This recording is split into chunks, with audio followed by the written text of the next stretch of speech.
எல்லாருக்கும் வணக்கம். Very good morning. உங்கள் எல்லாத்தையும் பார்த்ததில் ரொம்ப ரொம்ப சந்தோஷம். நான் உங்கள் தனலக்ஷ்மி பேசுகிறேன். பார்ட் 1 வாசுகியாக பார்த்துருப்பீங்க.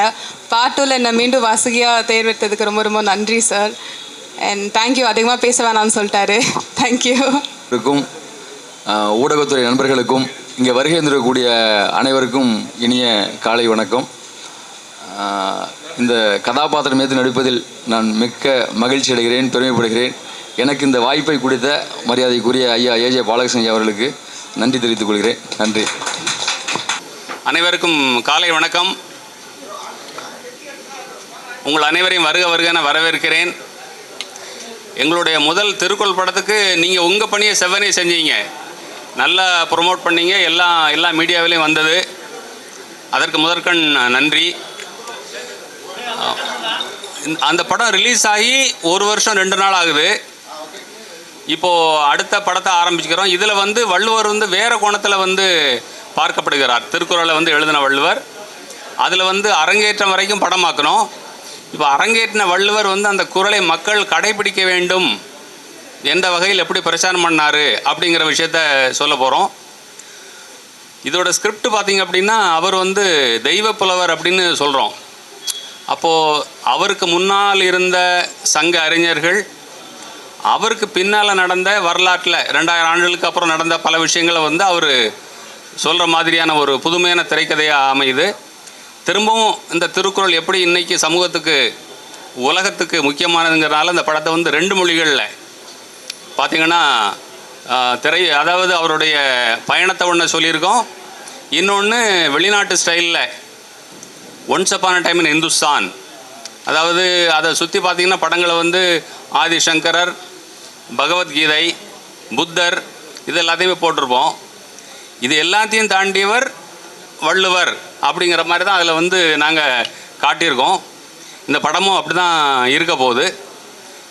நீங்கள் எங்கிட்ட கேள்வி கேட்டதுக்கப்புறம் ஐயா பேசுவாங்க, நீங்கள் கேட்கலாம் மேற்கொண்டு.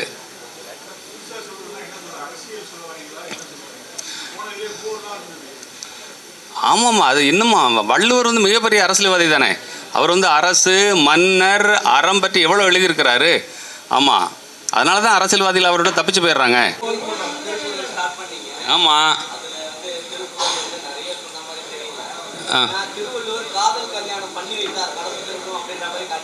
ஆமாம், திருவள்ளுவர் சரி, திருவள்ளுவர் எத்தனை குறள் எழுதியிருக்கார் தெரியுமா உங்களுக்கு? தெரியல. சரி, அதில் அதை 3ஆக பிரிக்கணும். அறத்துப்பால், பொருட்பால், இரவில் காமத்துப்பால். இரவில் தானே இது. அப்போ அவர் அதையும் எழுதியிருக்காருல்ல, அவரால் அதை விட்டு தப்பிக்க முடியலல்ல. அப்படி தானே பார்க்கணும் அதை. அதனால நான் அதை படமாக்கியிருக்கேன். ஆமாம்.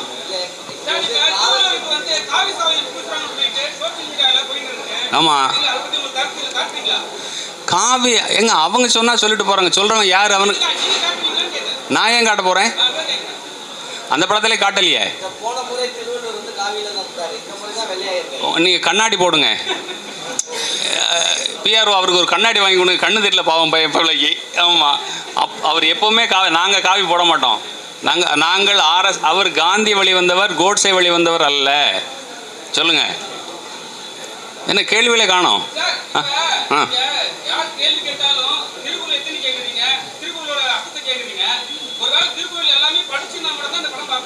இல்லை, அப்படி கிடையாது. அவர் கேட்குறவர் அதில் காமத்து பாலை மட்டும் வச்சுங்க. அவர் மட்டும் உங்கள்கிட்ட நான் கேள்வி கேட்டேனா?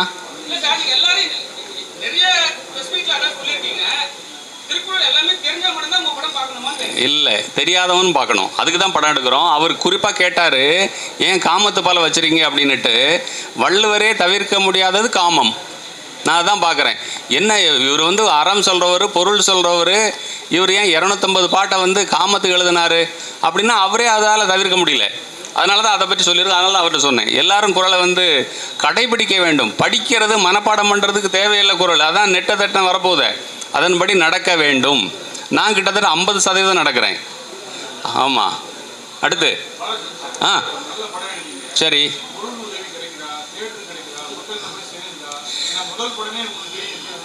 இல்லை ஜானை, அதாவது காமராஜ் எடுத்தோம் 80 லட்சம் ரூபா அந்த காலத்தில் செலவு.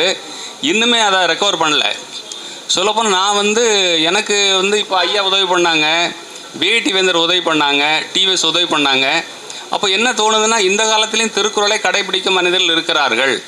எனக்கு சொந்தமான இடத்த கூட நான் விற்றுட்டேன். அந்த இடத்துல நான் சந்தோஷப்பட முடியும். இவங்க பணத்தெல்லாம் வாங்கி நான் ஒரு வீடு கட்டினேன், எனக்கு ஒரு சொந்தமாக ஒரு சதுர அடி நிலம் கூட கிடையாது, என் தந்தையார் அளித்த இடத்தை கூட நான் வந்து விற்று விட்டேன். அப்போ இவங்கெல்லாம் எனக்கு வந்து உதவி செய்கிறாங்க. காந்தி வந்து இந்தியாவில் மிகப்பெரிய பிச்சைக்காரர், அடுத்து நான் தான். ஜானகிராமனோட ஒரு நாவலில் வரும், அவர் காட்டுக்குள்ளே நடந்து போயிட்டு இருப்பார். இப்போ வரப்பில் ஒரு பூ பூத்துருக்கும். அந்த பூவை பார்த்து அவர் கேட்பார், அதாவது இப்படி ஒதுக்கப்பட்டு கிடக்கிறியே, உன்னை யாராவது எடுத்து முகர்றாங்களா, உலகத்துக்கு தெரியுமா? அப்போ அவரே பதில் சொல்லுவார், என்னோட வேலை பூப்பது மட்டுமே. இதை தலையில் சூடுவாங்க, சூடாமல் போவாங்க, மிதிப்பாங்க, அதை பற்றி கவலை இல்லை. இந்த சமூகத்தை வந்து அதை ரசிக்கிற அளவுக்கு நம்ம வளர்த்து கொண்டு வரணும். எல்லாரும் அதை கடைபிடிக்க வேண்டும். அதாவது கடைபிடித்து வாழ்ந்தவங்கெல்லாம் இந்திய அரசியலில் எப்படி இருந்தாங்கன்னு உங்களுக்கு தெரியும். கடைபிடிக்காமல் போனவங்க எப்படி இருந்தாங்க இறந்தாங்கிறது உங்களுக்கு நீங்கள் பார்த்துக்கிட்டு தான் இருக்கீங்க. நான் பேர் சொல்ல வேண்டியதில்லை. காமராஜர் கடைபிடித்தவர், அவர் எப்படி வாழ்ந்தார் எப்படி இறந்தார்னு உங்களுக்கு தெரியும். அதை கடைபிடிக்காதவர்கள், நாட்டை சுரண்டியவர்கள் இன்றும் எப்படி இருக்கிறார்கள் உங்களுக்கு தெரியும். ஆமாம். அதான் ஓடிடி யார் கண்ட்ரோல் பண்ணான்னு உங்களுக்கு தெரியுமா? ஓடிடி யார் கண்ட்ரோல் பண்ணுறது? மார்வாடிகள் கண்ட்ரோல் பண்ணுறாங்க மோஸ்ட்லி. மார்வாடிகள் என்ன பண்ணுவாங்க? வட்டிக்கு விடுறவங்க, அப்படி தானே? அதாவது தமிழன் படம் எடுத்து நஷ்டம் அடைகிறான், மார்வாடிகள் படம் வாங்கி லாபம் அடைகிறார்கள். நஷ்டம் தமிழ் மக்களுக்கு, லாபம் வட இந்தியர்களுக்கு. அவனுக்கு எந்த படத்தில் நஷ்டம் கிடையாது. ஆமாம், அதுக்காக வந்து நம்ம பணியை செய்யாமல் இருக்க முடியாது. வள்ளுவர் வந்து இதெல்லாம் வந்து ஒரு குறளும் கடைபிடிக்கலைங்கிறதுக்காக அவர் எழுதாமல் இருந்தாரா? நம்ம வள்ளுவர் அளவுக்கு உயர வேண்டும், நம்ம வேலையை நம்ம செய்யணும், அவ்வளோதான். ஆமாம், இந்த ஜியு போப்னு ஒரு ஆள் இருந்தார். அவர் வந்து அதை எழுதி இங்கே வந்து வாழ்ந்து அங்கே கொண்டு வந்து இன்றைக்கி ஒரு வார்த்தைக்கு அர்த்தம் கண்டுபிடிக்கிறதுக்கு வந்து 2 நாள் ஆகும். அவர் 100 வருஷம் முன்னாடியே மொழிபெயர்த்து வெளிநாட்டுக்கு கொண்டு போனார். அதனால் அதை கொண்டு போகிறோம்.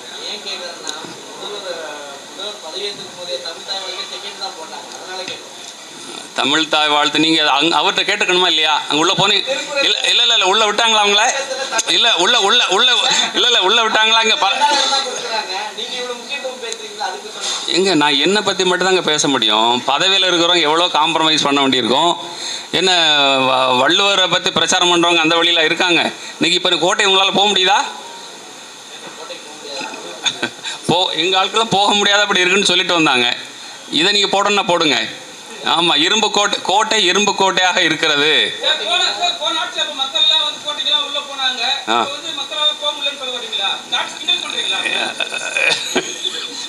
இல்லை போன ஆட்சியில் போனாங்கன்னு சொல்ல முடியல, இந்த ஆட்சியில் போக முடியவில்லை என்று சொல்கிறேன்.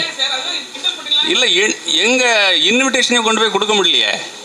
எங்கள் இன்விடேஷனை வந்து யாரையும் ரீச் பண்ண முடியல. கோபம் கிடையாது, அவங்க அதை ஃபாலோ பண்ண நாம் நினைக்கிறோம். அவர்களை வந்து காட்சிக்கு எளியோன் அப்படின்னு சொல்கிறார் வள்ளுவர். காமராஜர் காட்சிக்கு எளியவர் இருந்தார், நேரு எளியவராக இருந்தார். அதாவது ஜெய் கிஷான் ஜெய் ஜவான்னு ஒரு திட்டம் வந்தது 1960களில். பிரதமராக வந்து சாஸ்திரி இருந்தார். என்ன சொன்னார்னா, இந்தியர்கள் வந்து உணவு பற்றாக்குறை இருக்குது, ஒரு வேளை சாப்பாட்டை திறந்துருங்கன்னு சொன்னார். இவர் பிரதமராக இருக்கார், வீட்டுக்கு போகிறாரு, அங்கே வந்து சாப்பாடு வச்சுருக்க அந்த அம்மா, நாட்டு மக்களை சாப்பிடக்கூடாதுன்னு சொல்லியிருக்க, நீ என்ன சாப்பாடு வச்சுருக்குன்னு கேட்டார். இது இந்திய பிரதமர்கள் இருந்த நிலைமை. ஆமாம், இதுக்கு நீங்கள் ஏதாவது கேள்வி கேட்பீங்கன்னு தெரியும், கேளுங்க.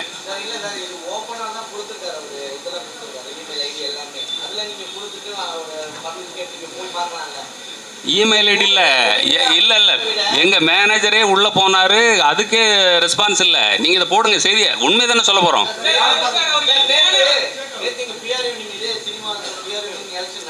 சரி,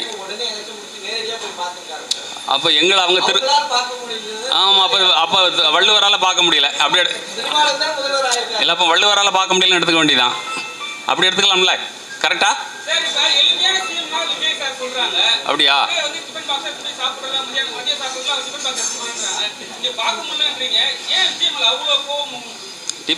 யாரு ஏங்க, கேமரா என்ன பார்த்துருக்கு, உங்க கேள்வி பதிவாகாது. நான் சொல்ற பதில் தான். கேட்டுமா? சரி, ஓகே. நீங்கள் எதில் சாப்பிட்றீங்க? இல்லை, டிஃபன் பாக்ஸ் கொண்டு போறீங்களா நீங்கள்? இல்லை இல்லை, அவர் சாப்பாடெல்லாம் சாப்பிட்றாரு. அவர் வீட்டில் அவரே ஃபோன் எடுப்பார். சரி சரி, பணம் உள்ளவங்க எதில் சாப்பிடுவான்? ஆமாம், அப்புறம் என்ன? இல்லை, ஆதங்கம் இல்லை. என்ன மேனேஜர் அண்ணே, எங்கண்ணே இருக்கீங்க அண்ணே? ஆமாம், இவர் தான் போயிட்டு வந்தார். ஆமாம், யாரையும் பார்க்க முடியல. ஆமாம், அதானே உண்மை. ஆமாம். ம், இல்லை உதவி இல்லை. இதை துவக்கி வைக்கிறதுக்கு பொருத்தமானவங்க வந்திருக்காங்க. நாங்கள் பண்ணுற பிரச்சாரத்துக்கு அதில் யாராவது ஒரு அமைச்சர் வந்திருந்தாலோ இது இன்னும் கொஞ்சம் அதிக ஒரு மைலேஜ் வந்து பெற்றிருக்கும். அதுதான், வேற என்ன கேட்க போகிறோம்? வேற முந்தைய அரசே வந்து அவர் படத்தை கூட பார்க்க மாட்டேன்ட்டாரே. அவர் வந்து படத்தை பார்க்கவே இல்லை. அவர் வேற என்னென்னோ படங்கள்லாம் பார்க்குறாரு. அவர் தெருக்குள்ளே பார்க்கல. ஆமாம், இப்போ பார்த்துங்க நீங்கள், இதை நான் சாபமாக விடலை. அது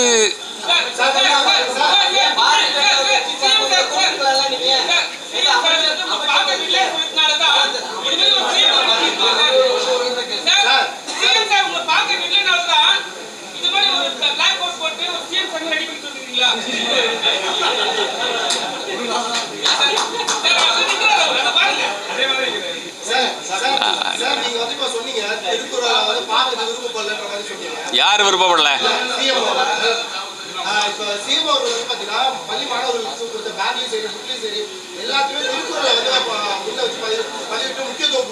சரி, அதுக்கு அவரை பாராட்டிடுவோம். வேற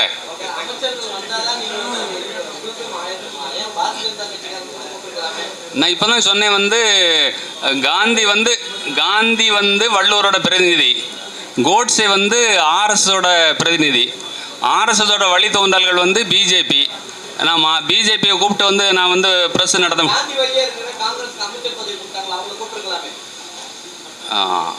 அது எனக்கு பொருத்தமாக படலை. அது துறை சார்ந்த அமைச்சர்கள் வந்து நல்லா இருக்குன்னு பார்த்தேன். அந்த துறை வேண்டியதில்லை எனக்கு. அவங்கள தெரியும், அவங்கள கூப்பிடல. ஆமாம். ம், சரி. இல்லை, அவர் ஒரு கெஸ்ட்டுங்க. அவர் வந்து இங்கே உட்காந்தீங்க.